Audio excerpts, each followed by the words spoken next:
बिहार में राजस्व एवं भूमि सुधार विभाग हर व्यक्ति से जुड़ा हुआ है। में स्पेशल सर्वे अमीन, स्पेशल सर्वे कानूनगो और विभिन्न पदों पर स्पेशल सर्वे के लिए ये बहाली होगी।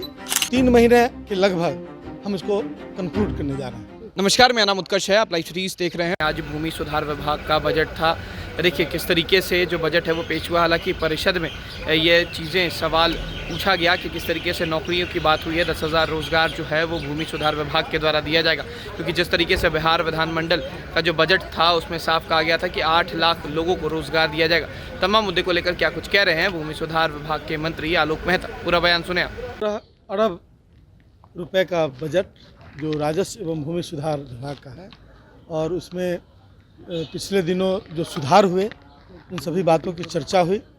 बिहार में राजस्व एवं भूमि सुधार विभाग हर व्यक्ति से जुड़ा हुआ है और हर डोर स्टेप पे, हर दरवाजे पर इसकी आवश्यकता है। तो उनकी जो सुविधाएं हैं, उनका जो सर्विसेज है, उसको स्मूथ करने के लिए राजस्व विभाग काफ़ी प्रयासरत है। और आने वाले दिनों में जितनी भी परेशानियां हैं उसको समाप्त कम करने, मिनिमाइज करने का हम लोग का प्रयास रहेगा। सर, सदन में जो 10,000 नौकरियों की घोषणा की है आपने अभी, वो कब तक हो जाएगी? ये 3 महीना में इस 10,000 जो है कैडेस्ट्रल जो स्पेशल सर्वे चल रहा है, उसमें स्पेशल सर्वे अमीन, स्पेशल सर्वे कानूनगो और विभिन्न पदों पर स्पेशल सर्वे के लिए ये बहाली होगी।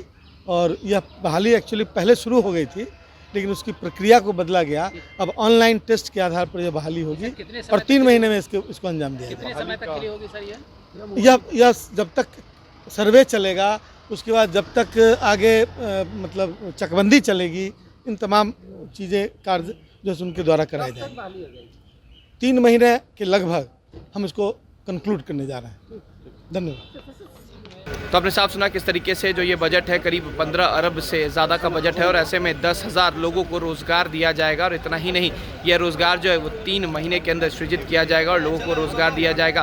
क्योंकि जिस तरीके से लगातार महागठबंधन की सरकार ने कहा है कि लोगों को रोज़गार देंगे, और एक तरफ जब बजट आया था तभी उन्होंने कहा था कि 8 लाख लोगों को रोज़गार दिया जाएगा। और ऐसे में आज भूमि सुधार विभाग का बजट था और करीब 15 अरब का ये बजट है, और साथ ही साथ 10,000 लोगों को रोज़गार की भी बात बिहार सरकार के मंत्री आलोक मेहता ने की है। अब देखना है कि जिस तरीके से लगातार जो रोज़गार की बात हो रही है, एक तरफ जहां विपक्ष जो है वो कह रहा है कि रोज़गार के लिए पैसा कहां से आएगा सरकार के पास, तो दूसरी तरफ सरकार लगातार रोज़गार देने में लगी हुई है। अब देखना है कि जो रोज़गार की बातें चल रही हैं, 10 लाख जो नौकरियों की बात हो रही है, क्योंकि एक तरफ जब नौकरी की बात कही जा रही है तो दूसरी तरफ जो विपक्ष है वो लगातार कह रहा है नौकरी कहाँ से दी जाएगी। लेकिन बिहार सरकार के मंत्री आलोक मेहता ने कहा है कि 10,000 रोज़गार दिए जाएंगे। तब देखना है कि आने वाले समय में ये रोज़गार कैसे मिलता। फिलहाल खबर में सिर्फ इतना ही। आप हमारे साथ बने रहें। हमारे चैनल को सब्सक्राइब नहीं किया तो जल्द से जल्द कर लें। बहुत बहुत धन्यवाद।